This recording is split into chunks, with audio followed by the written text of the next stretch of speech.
आज हमारा बड़ा सौभाग्य है कि हमारे मध्य में राजस्थान के यशस्वी उप मुख्यमंत्री डॉक्टर प्रेमचंद जी बेरवा पधारे हैं। इतना व्यस्त इनका कार्यक्रम था आज का, प्रातःकाल सेवा भारती में योग वाला जो प्रकल्प है उसका उद्घाटन करना था और बहुत से कार्यक्रम थे, पर उनके बीच में से ही समय निकाल करके आपने बहुत बड़ी कृपा की। भाई साहब यहाँ पधारे हैं महर्षि दयानंद जी की इस सत्यार्थ प्रकाश रचना स्थली पर, और यहाँ जो कुछ भी हमने जनमानस बनाने के दृष्टि से जिन प्रकल्पों का सृजन किया है, हम चाहेंगे उनको आपको कैसा लगा देख करके, ताकि हमारी भी जो है वो ऊर्जा में समृद्धि हो। श्रीमद दयानंद सत्यार्थ प्रकाश न्यास उदयपुर में नवलखा महल सांस्कृतिक केंद्र का एक गरिमा में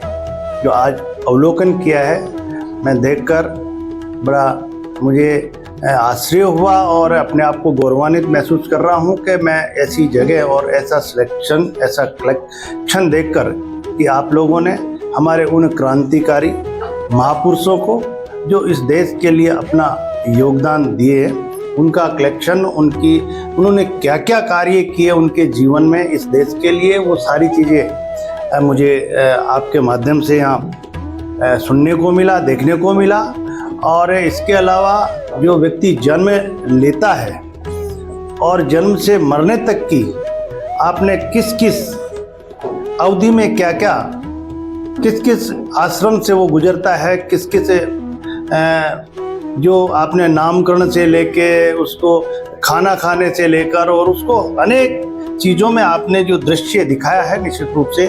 ये हर आने वाले युवा के लिए, जो हमारा आने वाला युवा है, इन संस्कृति हमारे महापुरुषों को और ऐसी हमारी जो आध्यात्मिक हमारी संस्कृति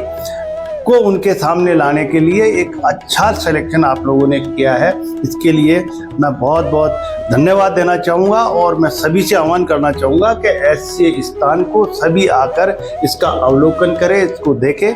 ताकि हमारे आने वाले युवाओं को भी हम इस चीज़ से रूबरू करा सकें। भाई साहब एक निवेदन था, आप शिक्षा मंत्री भी हैं, तो अगर हम स्कूलों को और उनको एक प्रेरणा दे सकें, स्कूलों को और कॉलेजों को, कि वो यहाँ आकर के जो है अपने जीवंत जो अपने सारे महापुरुष हैं, क्रांतिकारी हैं, जिन लोगों ने अपने जीवन को आहूत कर दिया, वो बहुत बड़ी कृपा होगी। उनको एक निश्चित रूप से इस तरह की कोई कार्य योजना बनाइए और इस तरह से मैं भी आपको बताता हूँ कौन सी कॉलेजों में किस में जाकर अगर उनको ये ऐसी प्रेरणा इन लोगों के बारे में अगर बताएंगे तो निश्चित रूप से उनके मन में वो भाव आएंगे कि हम भी इस राष्ट्र के लिए हमारे किस तरह के संस्कार हों, और क्योंकि आने वाली पीढ़ी जिन संस्कारों को भूलती जा रही है और आधुनिकता में जा रही है, हमारे माता पिता के साथ किस तरह से हर मानव के लिए, किस तरह से हर पक्षी या जानवर के लिए हमारा किस तरह का व्यवहार होना चाहिए, किस तरह का आचरण हम लोगों के साथ करें, हमारा आचरण कैसा होना चाहिए, हमारा चरित्र कैसा होना चाहिए, हम आध्यात्मिक ज्ञान को भी लेते हुए अगर आगे बढ़ेंगे तो निश्चित रूप से वो हमारा जीवन अच्छा होगा और वही हमारे को एक शिक्षा हमारे को महान नहीं, लेकिन ये संस्कार लेके अगर चलेंगे तो व्यक्ति महान बनेगा।